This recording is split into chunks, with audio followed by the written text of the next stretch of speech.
Ron was a mechanic who lived far away from the center of the galaxy. He worked in a small workshop on the edge of a frontier station where traders, explorers, and wanderers came to repair their ships. His hands were always covered in grease, and his clothes were worn from years of hard work. He did not think of himself as important. He was simply a man who understood machines and kept them alive when others had given up on them. Life on the frontier was not peaceful, but Ron liked the silence of his workshop. He liked the steady hum of tools and the smell of metal after welding. He was used to fixing broken engines and damaged cargo ships. Nothing in his life suggested that one day a queen would enter his world. It happened on a day like any other. Ron was bent over a cracked thruster core when the door of his workshop slid open. At first, he did not even look up. He thought it was another trader in need of a quick fix. But when he finally raised his eyes, his breath caught. Before him stood a figure tall and commanding. Her skin carried a faint silver shade, and her eyes glowed with an inner fire. She was dressed in a cloak that shimmered like woven starlight. Every movement of hers spoke of authority and strength. She was no ordinary traveler. She was the queen of the alien people known as the Viuri. Ron froze, unsure what to say. The queen looked at him as if she already knew his measure. Without a word, she placed a large piece of armor on the workbench. It was damaged, its surface cracked and its inner circuits sparking weakly. "You will repair this," she said. Her voice was calm but firm, leaving no space for refusal. Ron wiped his hands on a cloth and studied the armor. It was not just a piece of battle gear. It was alive in some strange way. The metal pulsed faintly as if it had a heartbeat. The design was unlike anything he had ever seen before. The Queen's own engineers should have been the ones to fix such an artifact. Why bring it to him, a simple human mechanic? He opened his mouth to speak, but only managed, I can try." The Queen tilted her head slightly, as if weighing his courage. Then she stepped back and allowed him to work. Ron pulled his tools closer and examined the damage. The armor was cracked near its core, where energy conduits met. He touched the surface carefully, and for a moment he felt a strange warmth beneath his fingers, like the beat of a living creature. It startled him, but he continued. Hours passed as Ron worked. The Queen stood silently, watching. He tried to ignore the weight of her presence, but it was not easy. Every time he adjusted a circuit or replaced a filament, he could feel her eyes on him. He wondered why she trusted him. Perhaps she had no choice. Perhaps her people had failed, and she had turned to the only one left who dared to touch her sacred gear. Finally, after long effort, the armor gave a steady glow. The circuits hummed back to life, and the pulsing grew stronger, steadier. Ron stepped back, wiping sweat from his forehead. "It should work now," he said quietly. The Queen stepped forward and placed her hand on the armor. The glow brightened as if it recognized her touch. For the first time, a faint smile touched her lips. It was not the smile of a ruler, but of someone who had been given hope. "You have done well, human," she said. Ron bowed slightly, unsure of how to respond. He had repaired machines for years, but this was different. He felt as though he had touched something sacred, something that belonged to a world far beyond his own. The Queen lifted the armor and turned to leave, but then she paused at the door. She looked back at him, her silver eyes steady. "Ron," she said, speaking his name as if she had always known it. "You will be called upon again." Then she was gone, leaving the workshop silent once more. Ron stood still, staring at the empty doorway. He could still feel the strange warmth of the armor on his hands.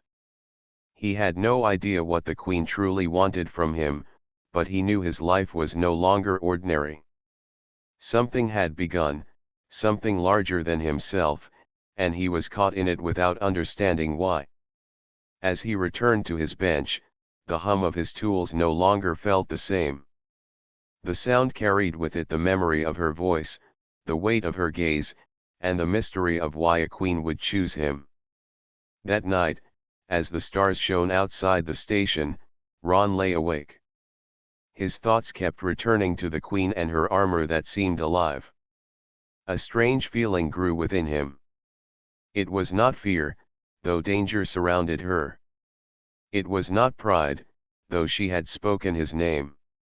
It was something he could not yet name, something that pulled him toward her world even as he tried to stay in his own. The frontier station felt small now. His workshop, once his entire life, felt like the first page of a story he did not yet understand. The next morning Ron returned to his workshop as he always did. Yet nothing felt the same. The room was filled with the smell of metal and oil, but his hands moved slower than usual. His thoughts kept returning to the queen and her strange armor. He had repaired many machines, but never something alive.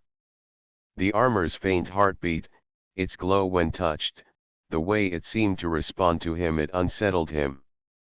Machines were supposed to be silent and less powered, cold and less heated. This one had felt almost like a living creature. Ron shook his head, trying to focus. Traders would arrive soon, and they needed his work. But before he could even lift his tools, the door opened once again. Two tall guards entered, their armor shining with polished stone and glowing lines. Between them walked the queen herself. She moved with the same calm authority as before, but this time she did not carry her gear. "Ron," she said, her voice steady. "You will come with me." He blinked, confused. "To where?" "To my vessel," she replied. "The armor you repaired must be tested. And there are more things you must see." Ron wanted to refuse. He was not a soldier, not an explorer. He was only a mechanic. But something inside him urged him forward. His curiosity burned brighter than his fear. He wiped his hands on his apron, nodded once, and followed.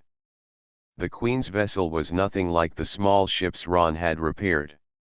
It was vast, shaped like a crescent of silver light, its surface flowing as if made of liquid metal. When he stepped inside, he felt as though he had entered the heart of a living creature. The walls pulsed faintly with soft light, and the air was filled with a low hum that reminded him of a distant heartbeat. Her guards led him into a chamber filled with strange devices. In the center stood the armor he had repaired. It rested on a platform that glowed beneath it. Thin streams of light passed over its surface, as though the ship itself was studying it. Ron stepped closer. He could see where his work had mended the cracked conduits. The armor pulsed stronger now, alive with energy. The Queen spoke from behind him. "Our war gear is more than metal. It is bonded to the bloodline of my people. When damaged, only one with a steady hand and an honest heart may restore it. My own engineers have failed many times. Yet you, a human, succeeded." Ron frowned, still staring at the armor. "I only repaired what was broken.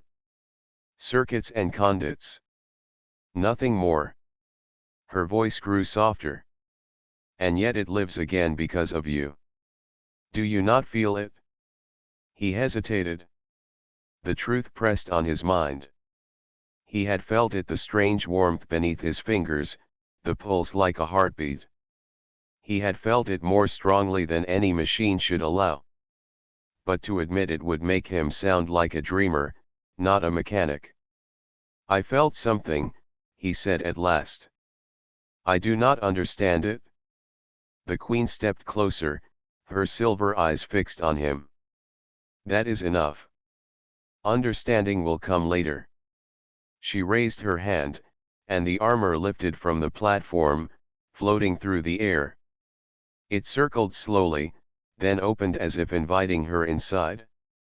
With a smooth step, she entered, and the armor sealed around her form.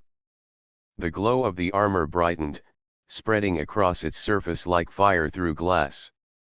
The queen moved her arm, and the armor responded instantly. She took a step forward, and the chamber trembled with power. Ron could not look away. He had seen soldiers wear protective suits, but this was different. This was not a suit she commanded. It was a living extension of her will. The queen raised her hand, and a shield of pure energy formed before her. She lowered it, and the shield vanished. Then she drew her arm back, and a blade of light extended from her gauntlet. The air around it crackled with heat. Finally, the armor folded back, releasing her. She stepped onto the platform once more, calm as though nothing had happened. "You see now," she said. "This is more than a weapon. It is a legacy of my people. And it is tied to me. Without it, I cannot stand as queen." Ron's mind spun with questions, but he could only manage one. "Why trust me with it?"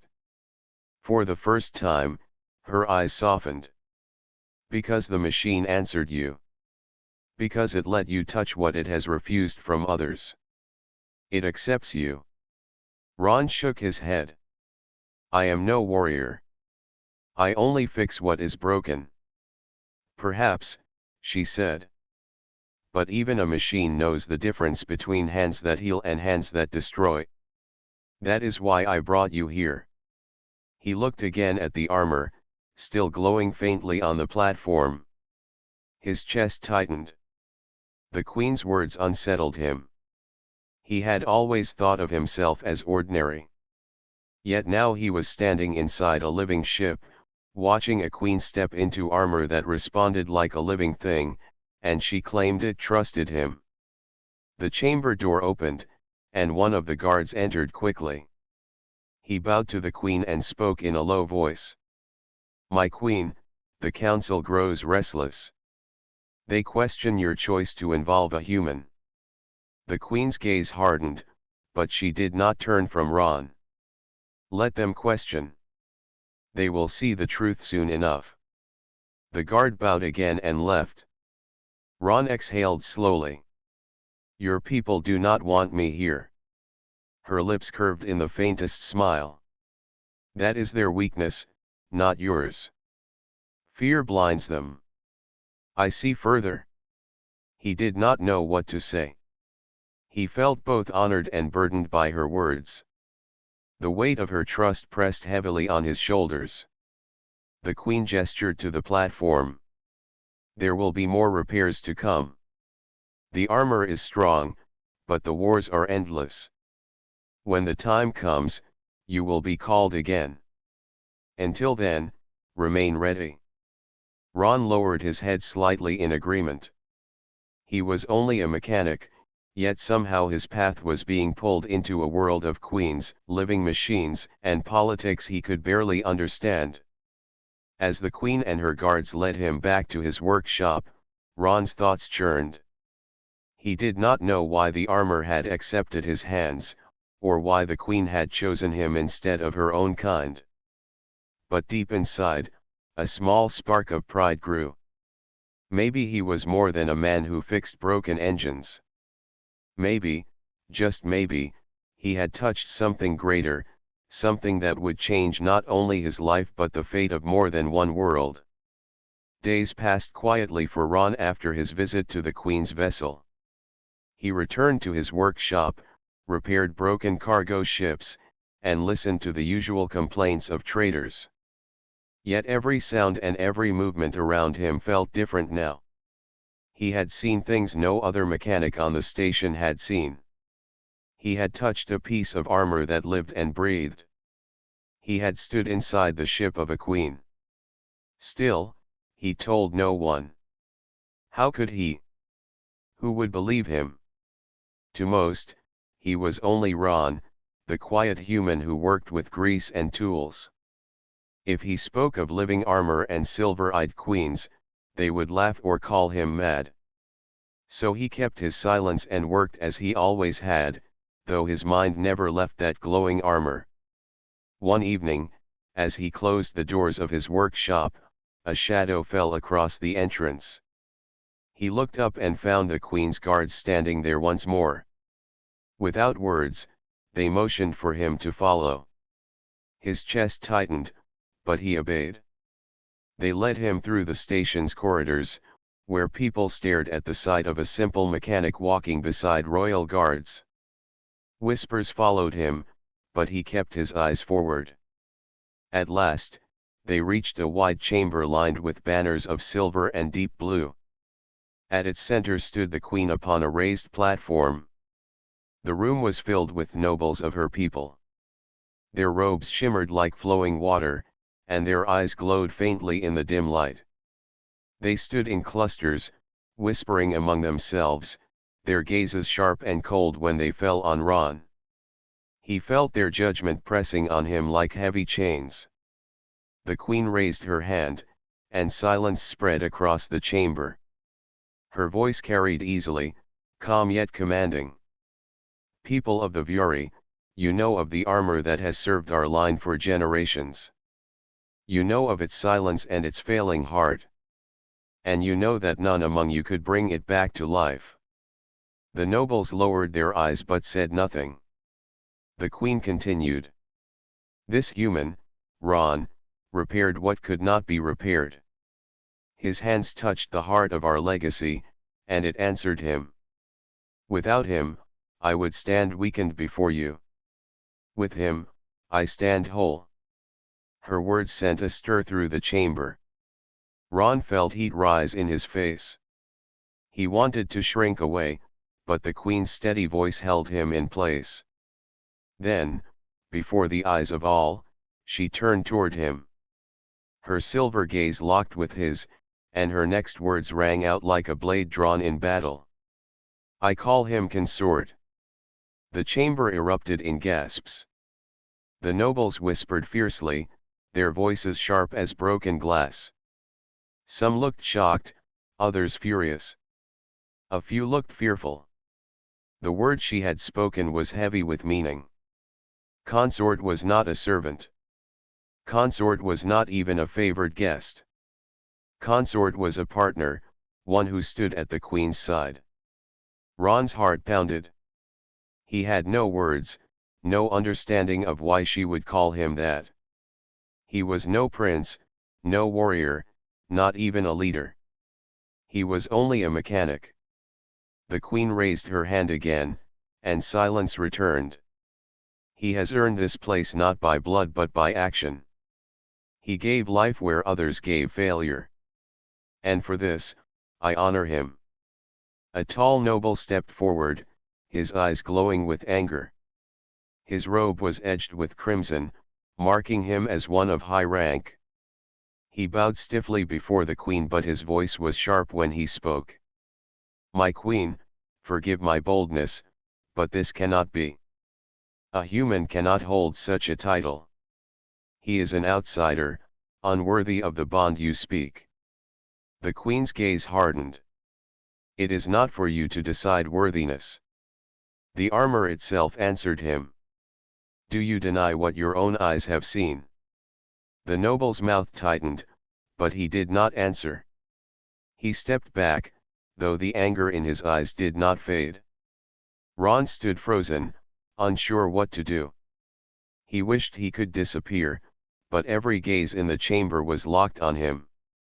The weight of their judgment pressed heavily on his shoulders. At last, the Queen spoke again, her voice calm but filled with iron. Let this be known. I have chosen.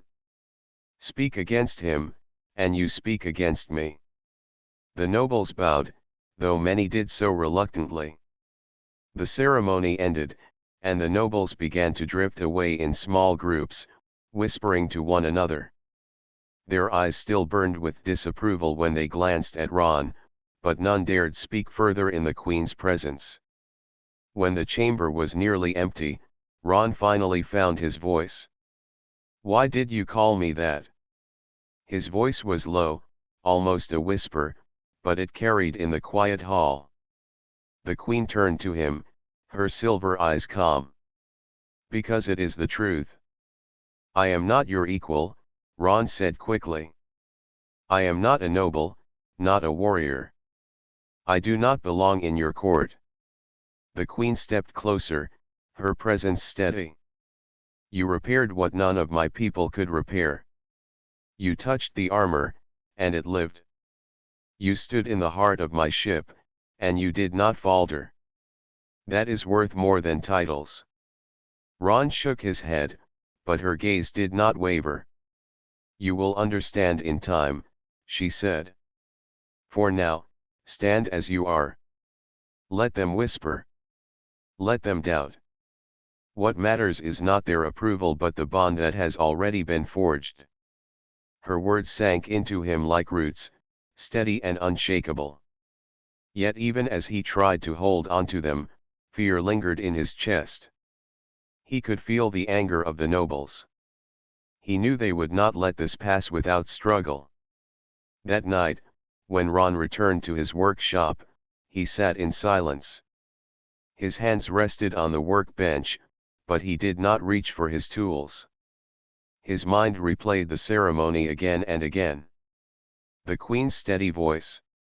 The word consort spoken before all. The whispers of the nobles. He was no longer invisible.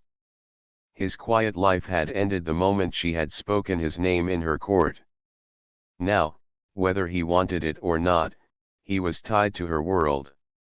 Ron could feel the change in the air the moment he returned to the frontier station. The usual bustle of traders and travelers felt sharper, heavier. He had become a topic of quiet gossip, though few dared speak his name aloud.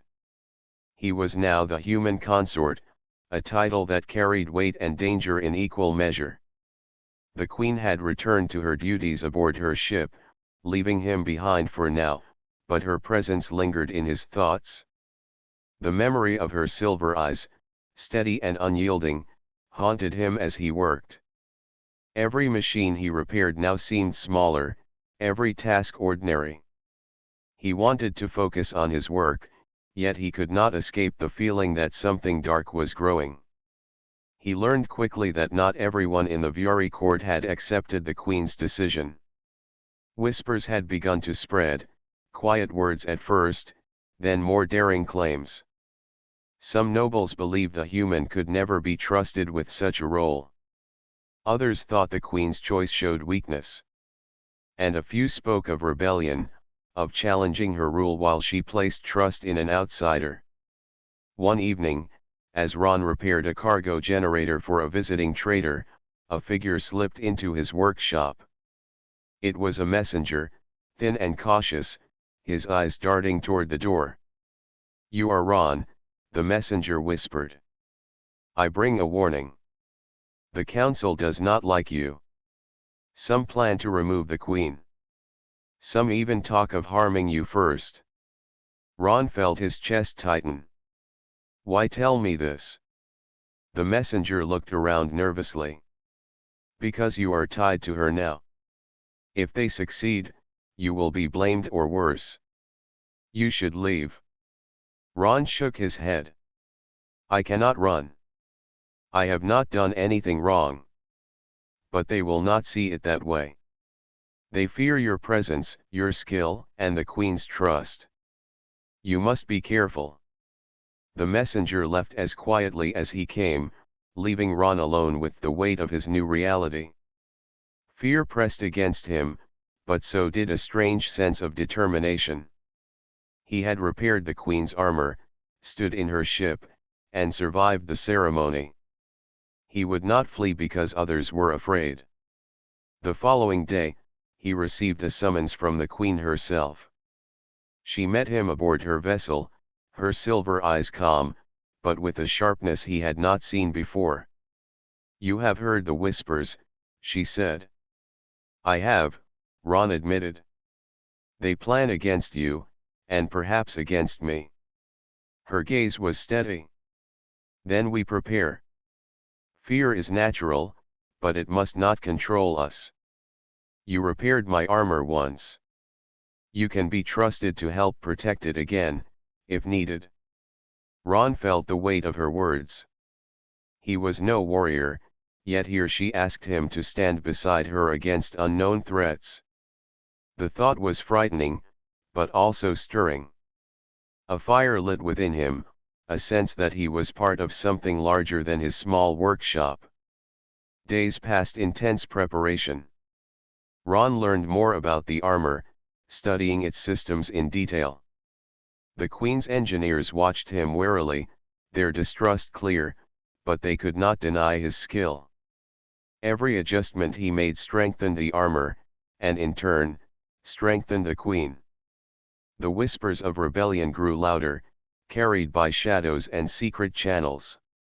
Ron began to notice small signs of unrest, guards shifting uneasily, servants speaking in hushed tones, messages hidden within the codes of the ship's communication networks.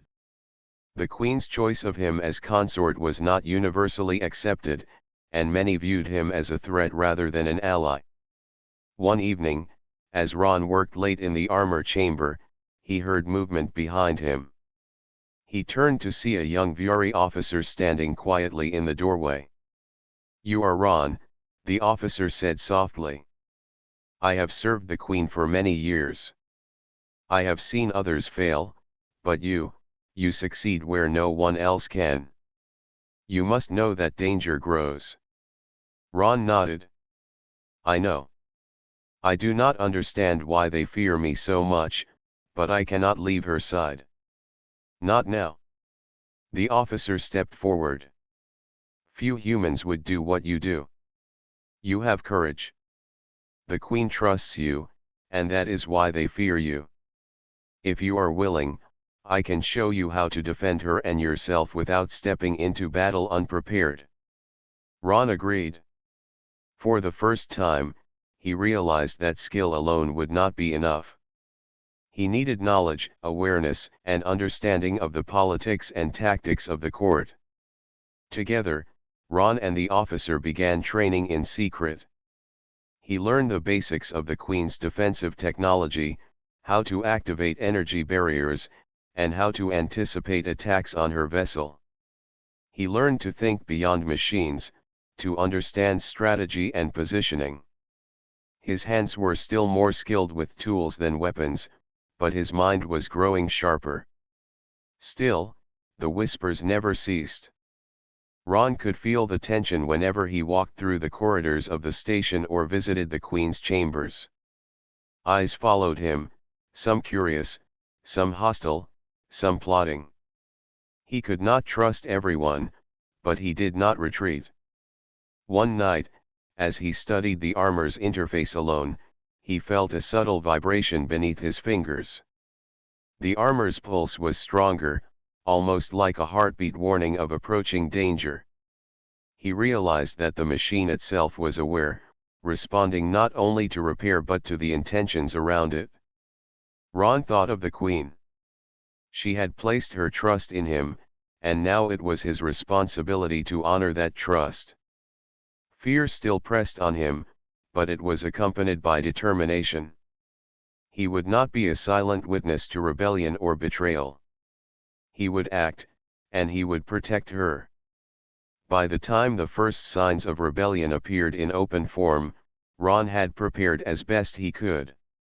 He knew that others would attempt to undermine the Queen, to attack her from within, and perhaps to strike him down first. Yet he did not panic. The whispers had become a map, the signs a guide. He could see the danger coming, and he would be ready. Ron understood something crucial now. Being trusted by the Queen was not a title alone. It was a responsibility, a bond that required courage, skill, and unwavering attention. He had been called consort not only for honor but because the queen knew he could face the challenges ahead. The night began quietly, with the frontier station bathed in soft starlight. Ron had spent the day checking the armor systems and reviewing the Queen's defensive protocols. The whispers of rebellion had grown louder, but nothing seemed immediate. He allowed himself a brief moment of calm, unaware that danger was already moving closer. It started with a faint tremor beneath the floor of the station. At first, Ron thought it was another cargo ship landing, but the vibration grew stronger. The hum of machines shifted, warning of approaching force. He stood and listened carefully. The Queen's vessel signaled an alert moments later. Red lights pulsed along the hallways, casting long shadows. The voice of the Queen's communications officer echoed calmly but urgently. Intruders detected. Multiple breaches in the outer corridors. All personnel to defensive stations. Ron's heart raced. He had prepared for this, but nothing could erase the fear that gripped him now. He was not trained as a warrior, yet he knew he had to act. His eyes darted to the armor he had repaired. It was ready, fully charged and pulsing steadily, as if sensing his determination. The Queen appeared moments later, moving with swift grace toward the central command chamber. Her silver eyes were calm, but the intensity in her posture made clear she understood the threat. "Ron," she said, her voice steady. "Stay close. Watch the armor. Protect it. If they breach the station, I need you to act." He nodded, swallowing hard. He followed her, moving quickly through the corridors as alarms echoed around them. The sound of distant blasts and clashing metal filled the station. Shadows moved in the corners, shapes of attackers advancing with careful precision. The first wave of the rebels struck the outer corridors. Ron activated a series of energy barriers, learned during his training with the young officer. Lights flared along the walls, forcing the intruders to halt and retreat. Sparks flew as weapons collided with the shields. He could see the armor responding, extending its energy field to protect the Queen's path. Even as he worked, Ron felt panic rising. Each blast, each strike, reminded him that he was untrained. Yet he did not falter. His hands moved instinctively, adjusting shields, redirecting power, and sealing breaches.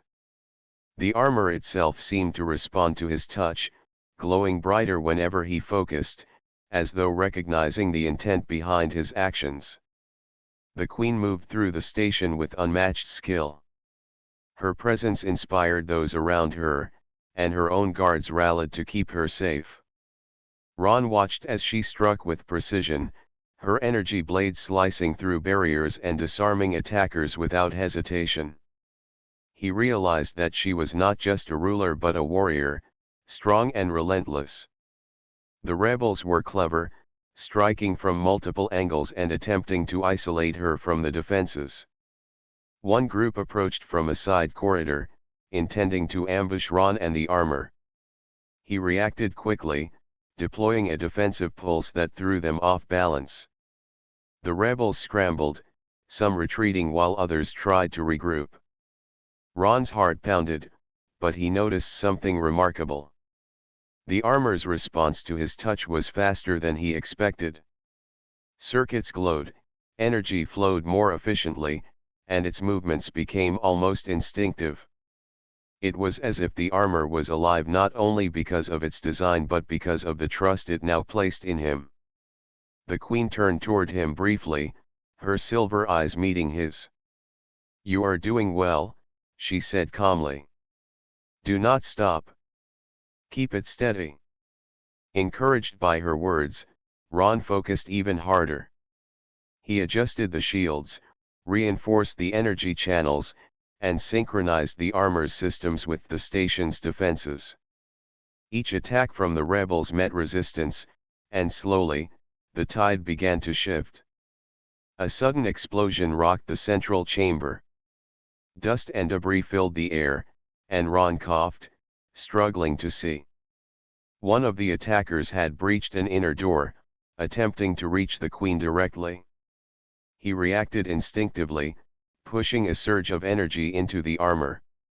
The shield expanded, deflecting the attack and forcing the intruder backward.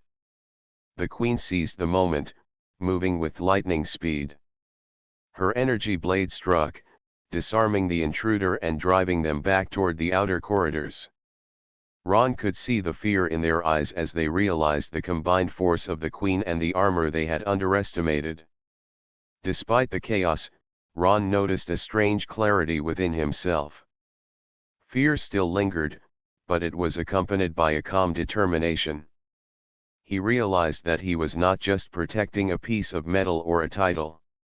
He was protecting the queen, someone who had trusted him when no one else would. That trust gave him courage. The battle continued for hours, the rebels relentless in their assault. Yet the armor, guided by Ron's hands, responded faster than anyone could have predicted. Energy barriers flared, traps activated, and attackers found themselves blocked at every turn. The queen moved through the station like a force of nature, striking decisively and rallying her guards to protect critical points. By dawn, the hallways were quiet. The last of the rebels had been pushed out or captured. Smoke rose from scorched panels, and sparks flickered from damaged consoles. Ron leaned against a wall, exhausted, but a sense of accomplishment settled over him. He had survived, and he had helped protect the queen when she needed him most. The queen approached him, her armor still glowing faintly from the battle. She studied him for a long moment, her expression unreadable. Then she spoke. "You did well, Ron. You kept the armor alive and me safe. Few could have done what you did tonight." Ron shook his head, still catching his breath. I only followed what you taught me. I was afraid." Her gaze softened. "Courage is not the absence of fear. It is the choice to act despite it. Tonight, you acted when many would have fled. That is why you are consort." He looked at her, realizing for the first time the true weight of the title. It was not an honor for appearances or ceremony. It was a responsibility, one that required courage, skill, and loyalty. And somehow, he had fulfilled it. For the first time, Ron felt a sense of belonging he had never known. He was no longer just a mechanic on the edge of a station. He was part of something greater. He was tied to the queen, to her people, and to a legacy that he could help protect. As the sun rose beyond the frontier station, casting soft light across the battle-scarred corridors, Ron knew that the night of fire had changed everything. He had faced danger and survived. He had earned trust beyond what he had ever imagined. And he knew that whatever came next, he would stand ready, at the side of the queen, as her consort. The station was quiet after the battle, but Ron could not relax. The night of fire had left its mark on the corridors, and whispers still echoed in hidden corners. The queen had returned to her duties, overseeing the repairs and organizing her council, but Ron remained close. He understood now that his role was more than repairing machines. He was part of her defense, part of the bond that held her world together. The morning sun cast soft light over the station. Ron walked alongside the queen through the central halls. Her armor, now repaired and refined after the battle, glowed faintly in response to her presence. It seemed alive, almost as if it recognized him as part of the same force that protected her. "You did well last night," she said. Her voice was calm, but there was weight in her words.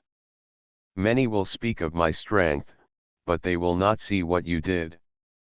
Few could have acted so decisively. Ron shook his head.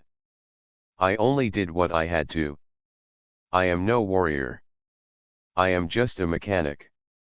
Her silver eyes met his. A warrior is defined by their actions, not their title. You acted when many would have faltered. That is why you are consort. He felt a strange warmth in his chest. The word had been heavy when first spoken, but now it carried meaning beyond ceremony. He had earned trust, and trust had been forged in battle. The Queen stopped at the edge of a large observation deck overlooking the city below. The station stretched far, with towers and platforms connected by glowing bridges. Ships moved slowly through the docking bays, and citizens began their daily routines, unaware of how close danger had come the night before. They think the rebellion is over, Ron said quietly. But some of them are still plotting. The Queen nodded. Yes. Their anger does not vanish. We must remain vigilant. But tonight you will rest. You have earned it? Ron hesitated. He wanted to stay at her side, to learn and prepare, but her calm tone left no room for argument. He nodded and left to return to his quarters. Yet even as he walked, he could feel the weight of his new life pressing upon him. Later, Ron returned to the armor chamber. He studied the Queen's gear carefully, ensuring that all systems were fully operational. As he adjusted circuits and checked energy channels, he felt the pulse of the armor beneath his fingers. It was steady, strong, and alive. He understood now that the machine had not only responded to his hands, but had also recognized his intention. It trusted him as he trusted the Queen. While he worked, one of the Queen's officers entered quietly. Ron, may I speak? He looked up. The officer was young but experienced, with keen eyes that observed everything. Yes, Ron said. You have done more than repair the armor. You have proven yourself in battle. The Queen values you, and her trust is not given lightly. You must understand that many in the council will continue to challenge your presence. Some may even test you again. I understand, Ron said. But I will not fail her. I will not fail the armor. The officer nodded. Good. Then remember this, trust is not a word, it is action. You have already shown it, and now you must continue to demonstrate it. The night of fire was only the beginning. Ron returned to his work, feeling a renewed sense of purpose. He checked every conduit, every energy channel, and every defensive mechanism. The armor responded to his careful hands, and with each adjustment, it seemed to hum more confidently. He understood now that his role was not only to repair, but also to maintain, to nurture, and to guide. Hours passed, and the Queen returned to the chamber. She stepped into her armor, and Ron noticed a subtle change. The machine moved more fluidly than before, responding instantly to her commands. Yet there was something else. It pulsed faintly in tune with him, as if acknowledging his presence even when he was not touching it. You have done well today, the Queen said. Your work is meticulous, and your care for the armor shows. Few understand machines so completely, but few understand the bond between a warrior and their gear. You do. Ron felt a quiet pride. I only do what I can. The armor is strong, but it needs guidance. Her gaze softened. And you provide that guidance. That is why you are consort. Not because of title or ceremony, but because you act with purpose, care, and courage. Trust is earned, and you have earned it. He nodded, understanding finally that his fear and hesitation were natural, but they did not define him. Action, care, and loyalty were what mattered. The queen stepped down from the platform and placed a hand on his shoulder. We will face more challenges, Ron. There are those who still doubt, and those who still plot. But tonight, we rest. Tomorrow, we will prepare. Together. Ron looked into her silver eyes, and in that moment, he felt a deep connection. He was no longer a simple mechanic. He was her partner, her ally, and her trusted consort. The bond forged in battle had grown stronger, and he understood that his life had changed forever. As the night settled over the station, Ron remained near the armor chamber. He watched over the Queen's gear, ensuring that every system was ready for whatever might come. Outside, the stars shone calmly, but he knew that peace was always temporary. Yet he no longer felt fear alone. He felt strength, purpose, and the quiet certainty that he would stand by her side, no matter what challenges awaited. Trust had been forged in battle, and it would hold firm in the days ahead.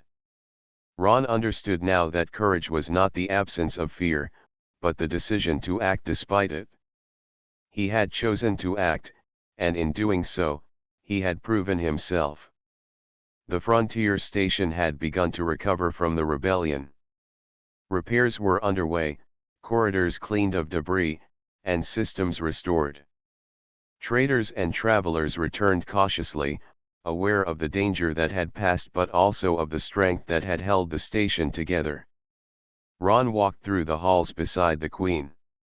She moved with calm authority, her silver eyes scanning the corridors, ensuring that all was in order. For the first time, he saw her not only as a ruler or a warrior but as someone who bore immense responsibility with quiet grace. "Ron," she said softly, "the rebellion is over, for now. The council has accepted the outcome, though some still resent your presence." "I know," he replied. "I have felt their eyes, their whispers. But I will not be intimidated. I stand with you." She looked at him and smiled faintly. "Good. You have proven yourself not only in battle but in loyalty, skill, and courage. That is worth more than any title or ceremony." The Queen led him to a wide observation deck overlooking the city below. The morning sun reflected on the towers and docking bays, casting long shadows. The citizens moved with purpose, returning to their lives, unaware of the danger that had threatened them. "You have grown since the day you repaired my armor," she said. "You were not a warrior, not a noble, and yet you acted as both when it was needed. The armor responded to you because you approached it with care, courage, and respect. You have earned its trust as I have earned yours." Ron looked at the armor resting nearby, its circuits glowing faintly, alive in a way that only he could sense. He understood finally that it was not just a machine. It was a living extension of the Queen, and he had become part of that living force. "I never imagined this life," he said quietly. "I only thought I was a simple mechanic." She turned her gaze toward him. "Life chooses us sometimes, Ron, and not always gently. You were chosen because you were capable when others would have faltered. You have proven that even a human, someone from the edge of the frontier, can rise to meet great challenges. That is the essence of trust and partnership." Ron felt warmth in his chest. He had feared judgment, whispers, and rejection. Instead, he found respect, acknowledgement, and a place where he truly belonged. The Queen's voice softened. "Ron, your role is more than repairing machines. You are my consort, yes, but that is not merely a title. It is a bond forged through action, courage, and loyalty. You are part of the legacy of my people now, and your presence strengthens it." He swallowed, understanding the gravity of her words. The rebellion had tested them both, and they had emerged stronger. he realized that his fear of being unworthy was gone.